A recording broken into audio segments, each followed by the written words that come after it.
Hey gang, Eric Shanfelt here with Nearview Media. I'm excited that we're restarting our high value publishing sessions here. We've taken about a 7-month hiatus. Things have been incredibly busy, but I'm really jazzed to get started back on here. And I'm really excited to be joined by Kenny Katzgrau, a good friend of mine, also the CEO of Broadstreet Ads. And we're going to have some fun today talking about whether Google is a publisher friend or if they're enemy number one.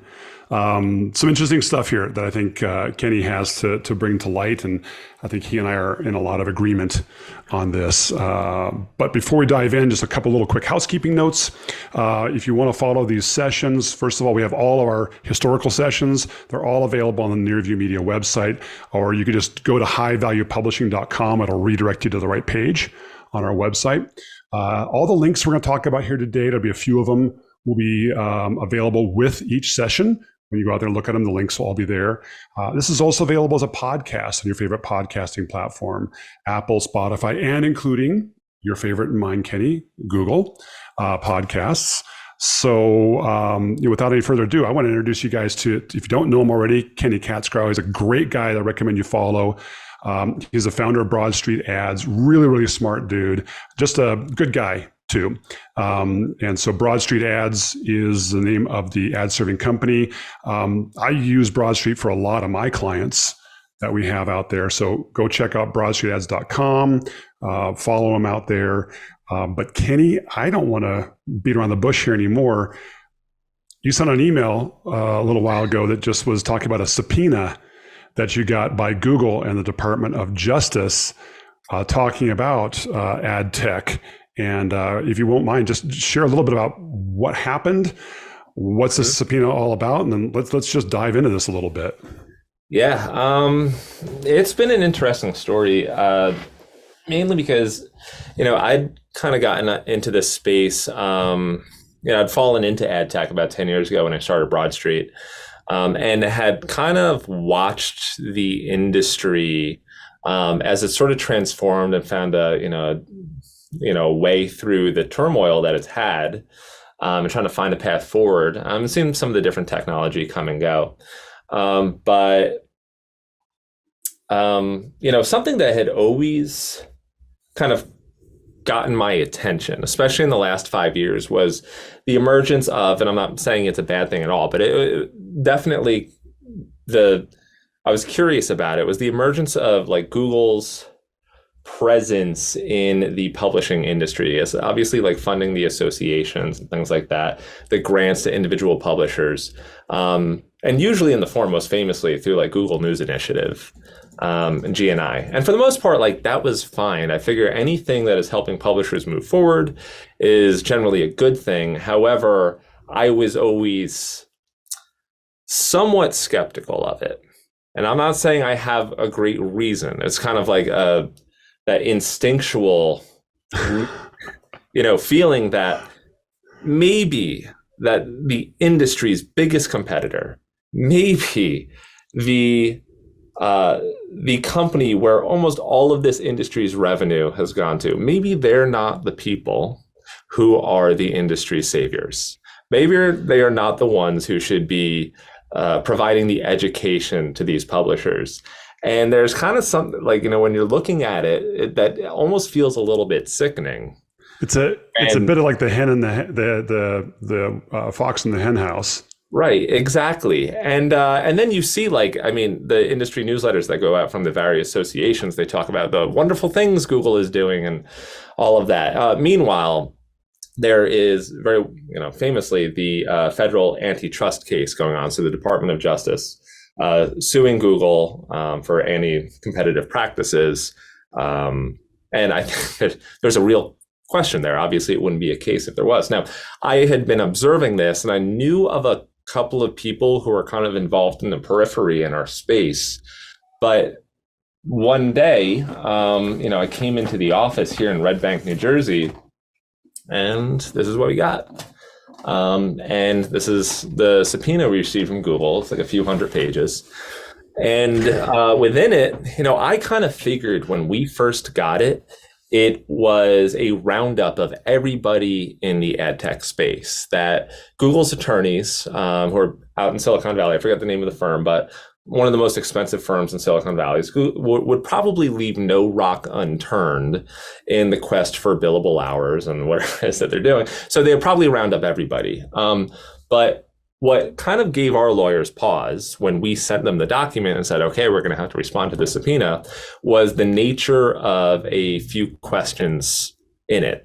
There were 4 questions that were kind of tacked on that seemed to stand out from the others that our attorney was asking about. And he said, they're asking about documents reflecting your strategic plans concerning display advertising, documents discussing the strengths and weaknesses of various ad tech providers, documents analyzing the competitive impact of advertisers' ability to purchase directly from publishers, and documents including how you promote the benefits or advantages related to proprietary ad formats, ability to use different ad formats, and a host of other things that, when the lawyer was reading that out loud, sounded a lot like this white paper we had written, 10 Advantages. Yep. That's the one I have right up on the screen right now. So I wrote this about 4 years ago. It was everything that I had learned up until that point in time, 2018. And it kind of discussed, the things that Google's going to be really good at with its size and scale, but the areas where a small publisher who can be agile can really carve out an existence for itself.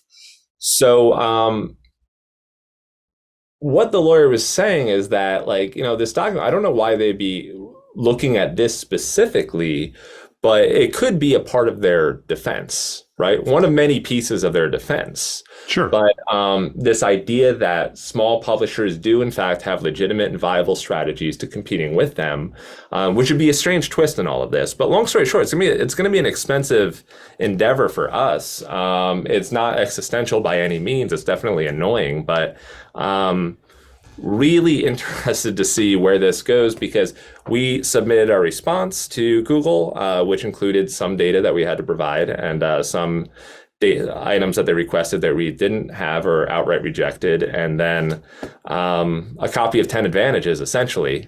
So they got a copy of 10 Advantages, which at this point, I'm thinking if they're that interested in it, other publishers might as well read it if they haven't already. Well, and there's no reason why Google couldn't just downloaded it themselves straight from your website. I know, right? Maybe they want to fill out the lead form, Yeah, they don't want to fill out the lead form. Well, and I think what this all brings up, Kenny, as you and I talked about earlier, is this just kind of really brings up the publishers' kind of interdependence with Google. And I think that's it's a love-hate relationship publishers have with Google. I mean, on the one hand, we rely upon Google to bring traffic to our websites, right? And I know right now I've got a couple of my clients who are up in Canada who are dealing with this whole thing with Justin Trudeau and his policies, possibly getting rid, and Google threatening to get rid of all Canadian news content from their index. There's just a lot of things going on here. And there's a huge ecosystem that Google has. One of the key things that I think this antitrust lawsuit comes up with here is, I know they were asking you for all this information, the competitive advantages, but do you have any guess as far as what your market share is as far as the overall ad inventory served online versus Google's? Yeah, it's somewhere approximating zero relative to Google. 0.00001%. Yet they're saying that because you exist and other ad platforms exist, there's not a competitive situation, right?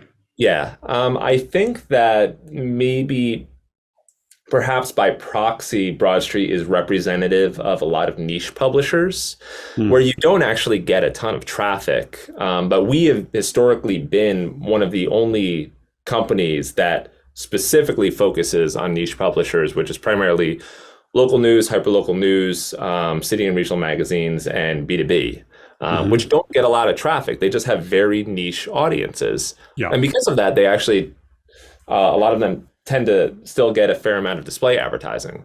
So those are also environments where if a publisher can sell the inventory directly to their advertisers, that's a great thing. That's a great thing. They don't have to rely upon necessarily programmatic to drive to drive their ad sales. Totally, because a small publisher, there's this, analogy of,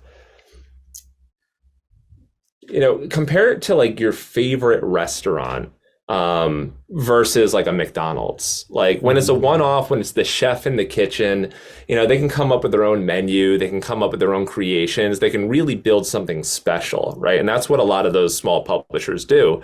They can do whatever they want in terms of their media kit. They can really serve their advertisers and treat them like true partners. Google is going to win the transactional game. They are like the McDonald's, right? They're the ones the commodity battle. Right. It is all about the commodity for Google. So publishers can do really well by stepping outside of what Google does really well. Like in order for them to compete, they have to differentiate. It's really important. That's absolutely key. I mean, I know, Kenny, when we were talking with publishers looking at their media kits, we're talking about what kinds of programs are going to bring to market. It's all about competitive differentiation. It's what makes you different from someone just going out and buying ads on Google or buying ads on Facebook even, right? What makes it different for you? And there's some great things that we can do with that, as you know, on email, web, co-branded social, other things like that. I think this is a little interesting situation in the ecosystem that Google has here. This is where I think there is some leverage in the antitrust, because even if Google can go out and show, hey, well, we don't have 100% market share in the ad ecosystem, right? And they'll probably look at a bunch of other ad platforms and combine them all together and say, hey, look, we only have 80% market share or whatever. I think what comes out here, though, is the interesting dichotomy that things get. Let me bring up my window here again. So, for instance, not only is Google using the ad system, Google Ads, right? So Google Ads is the ad system out there. For anybody who doesn't know about Google Ads, well, we've been it's got two heads. It's got the buy side, which is Google AdWords, which is basically Google search ads. So someone can advertise on the Google search engine. They could also advertise in the Google Display Network, which is pretty much like a third to who knows, maybe even half of the programmatic display that you see out there. So they got the buy side, and then it's also got Google Ad Manager, which just happens to be the platform that they push relentlessly on practically everybody through their partners and to the people that they fund. I'd say actually it's just a three-headed. As we're going to talk about here, it's more than that. So on one, hey, yeah, it's a tool that I, as a publisher, could put on my own website to serve my own ads up. Number two, it's also a tool that I can utilize the Google AdWords network and go out through that. But number three, it's also a platform that buyers use to manage their campaigns. So Google's getting this, whereas BroadStreet, it's a platform for helping publishers serve ads on their own website. You don't have this giant programmatic ad network, and you don't have the buyer side of this where they're doing it. So Google's leveraging all that together. On top of that, we've both seen the integration with Google Analytics. Right? There's a direct integration with Google Analytics. So Google Ads is getting all the advantage of all these Google Analytics properties being connected in and gathering all this data. Plus they can see us on Gmail, plus all the cookie stuff. Talk about the cookie stuff, because this is really critical, especially in light of the fact that, look right up here in my browser, right? I'm logged in. Yeah. Look at what my primary email client is. Right. Well, Google is in a unique position because not only do they offer the ad tech platform. Now, if they just did that, that would be a lot of leverage, but they also control the browser, the most widely used browser, Google Chrome. They control the most widely used operating system, Android, right? And then they also have their own device, the Google Pixel, on top of pushing things like Google AMP, which are in the browser itself. But because Google has so much power, right, they are the de facto setter of standards for things like third-party cookies. So The third-party cookie. Now, I think Firefox had kind of done away with that for a little while ago. Safari had done that too. But what's interesting is that it isn't real until Google does it, and it's going to happen when Google decides it happens. That's how powerful Google is that when the third-party cookie effectively goes away when Google Chrome decides that it's not, it's not going to be used anymore. Now, meanwhile, Google actually they know who you are regardless of where you are. They don't need the third-party cookies because you're logged in on your browser. Just like got Eric's icon up there on the top right, I have the same thing. I'm logged in on my phone and I'm logged in on my browser. So Google knows exactly who you are. And they can, do they really need the third-party cookie? Not as much as the other ad tech vendors do. And you pull up the Coalition for Better Ads. What is really interesting about Google Ad Manager is that it's a free platform. And anytime something's free, and I understand that like Broadstreet is a competitor to Google Ad Manager, and it's easy to say, oh, well, of course you would say something like that. But you have a free platform, which, by the way, it's not free to actually operate Google Ad Manager. There is a cost, but Google is making up that cost in one way or the other. But they attract everyone to their platform because it's effectively free. But then Google can also effectively set standards for what is allowed on their platform. So anything that Google doesn't deem to be like a quality ad, right? It can ban from its platform. Google's has really stifled innovation in a big way by controlling what is possible on Google Ad Manager because it is the de facto ad manager. But Coalition for Better. Yeah, so not only because of that, but also because they control Chrome, they've been able to enforce these better ad standards, which happen to benefit Google's advertising platform. Because I've had multiple of my publishers actually get threatened that Google will block their sites because they're not conforming to better ad standards. Right. That to me, go ahead, Kenny, go ahead. I was going to say, so that you go ahead because I'll follow. I was going to say that's the definition, in my opinion, of antitrust. Right. Is the fact that right now what's happening, contrary to popular belief, just because a organization has an overwhelming market share does not make it antitrust. What makes it antitrust is if they're leveraging multiple technologies or multiple business units to gain an unfair advantage within a particular area. And so, Google Ads has an incredibly unfair advantage in that because Google also runs Chrome, they can enforce standards that benefit Google Ads.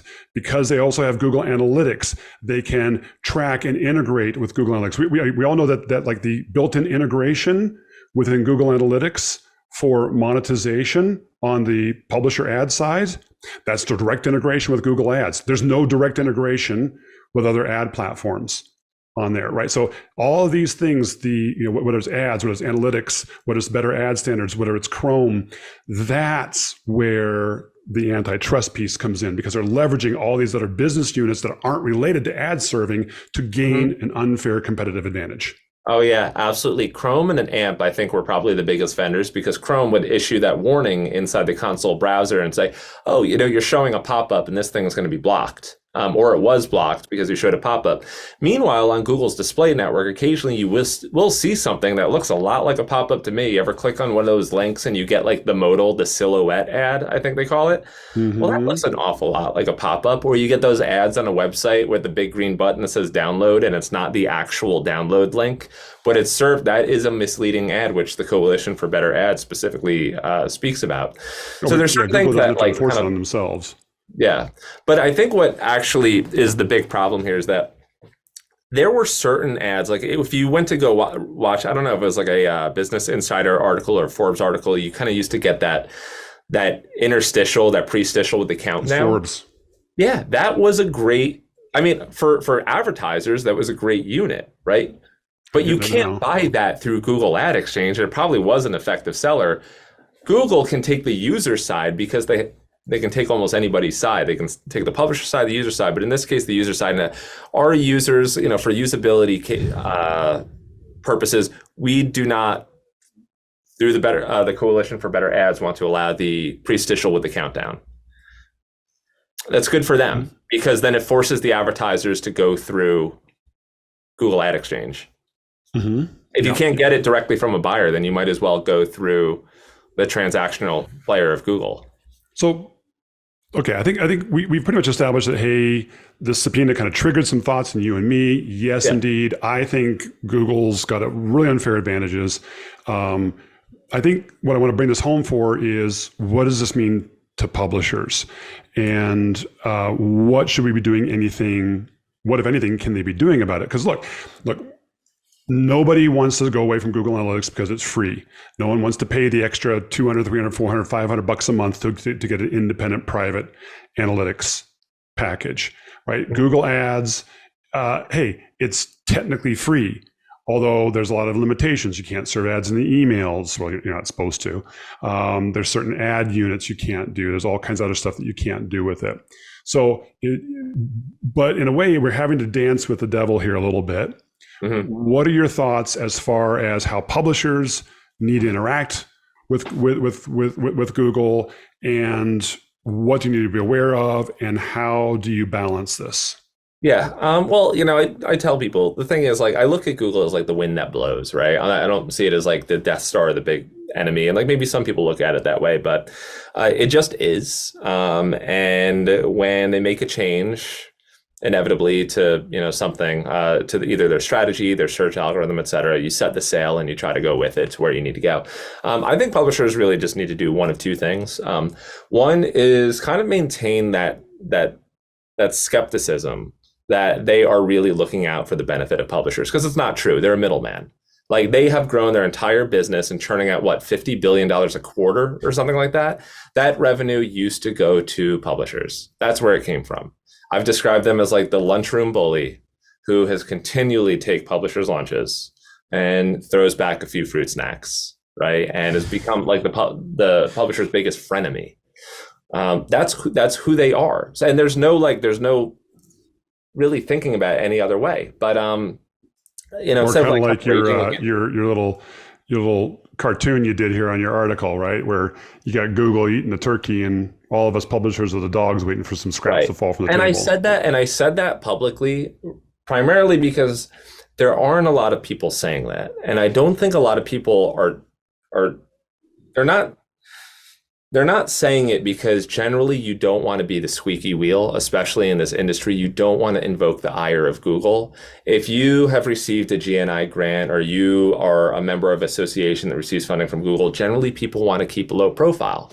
I'm in a position where I have a little more liberty in terms of what I can say, and I will just say it if no one else can say it. I don't think it's really a secret. I think a lot of people were hearing it, but in order to just kind of start that conversation next time publishers are at a news conference and Google's inevitably there and Google is inevitably giving a talk, and telling them about the great things that they're doing for publishers, just to retain that skepticism, because it's deserved. They are the biggest enemy. So we should retain that. And they should also, this is number two, publishers really think about how they can treat their advertisers as partners. Because success in local sales, and I do local sales now. I acquired Red Bank Green. It's a hyperlocal news operation. We're rebuilding the entire site. It will be the most innovative local news website in the world when the new one is launched. Right now, it looks like pretty much every other crappy local news website with lots of programmatic ads. You're about to redo this whole thing, I know. Oh yeah. And there will including probably the Google AdSense. There will not be a single line of Google code on the site, including Google Analytics. And that's not it's not necessarily a principled stand. It's just to show what's possible, that it is possible to build a business without Google. I closed one of our first advertisers in the new era, Triumph Brewing in Red Bank. But I take three approaches when it comes to local sales. One, partnership. I really listen to the advertiser and try and figure out what it is that they're trying to say. I think about how I can most effectively tell the audience in a way that he could not possibly do that through Google Ad Exchange. I closed him with an ad format it was an 800 by 600 unit that's going to go below the article that he could in no way possibly buy anywhere else. I made sure the product was different. It's a gallery. It's called Did You Know? And it's got a bunch of facts about Triumph that people don't know, such as they actually have a full menu, right? That it's not a chain. It's really well done. People didn't know it's a chain. That the owner is actually from Red Bank. People didn't know the owner's from Red Bank. So this is what we're going to do. So the product's different. And lastly, the performance is going to crush it. The click-through rate is probably going to be like 0.6, 0.7, close to 1%, at least during the first month. So partnership product performance, publishers should absolutely think about what they can do that their partners cannot do through Google and Facebook. If they do that, they'll differentiate. They'll be in a much better place. 100% agreed. Publishers, we cannot play on the same playing field as Google or with Facebook. If we do, we will lose. But we can change that playing field. We can offer different products. We can offer different things that aren't competing on a CPM basis. That it's just a commodity rush to the bottom.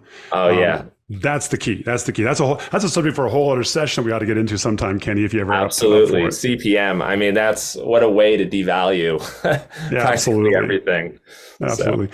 Hey, let me give you just a couple of my quick thoughts on here. So look, number one, we're on Google Analytics. I don't know about you, but I absolutely hate Google Analytics 4. I think it sucks compared to the recent one, but it's what we've got. There's a lot of things that are not really good about it. But I still think like publishers using Google Analytics, I don't have any issue with it. It's still going to be there. We want to use Google Tag Manager. Okay, not a problem on there.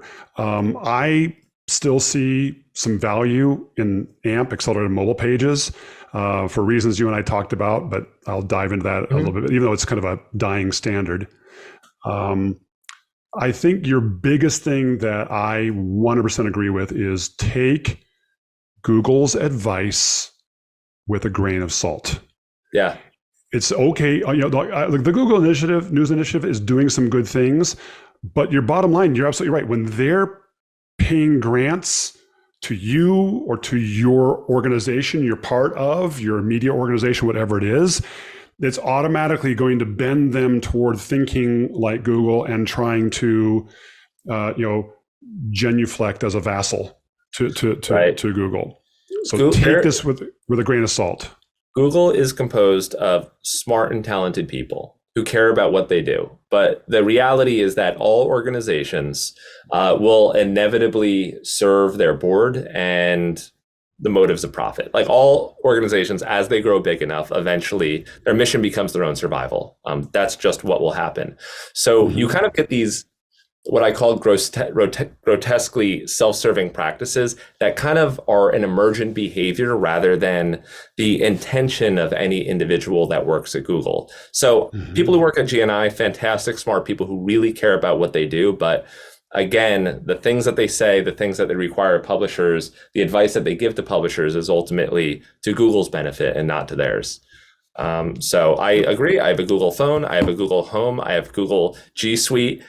I use all the Google products. It's true. I do, that is look, leverage it to the best of your ability.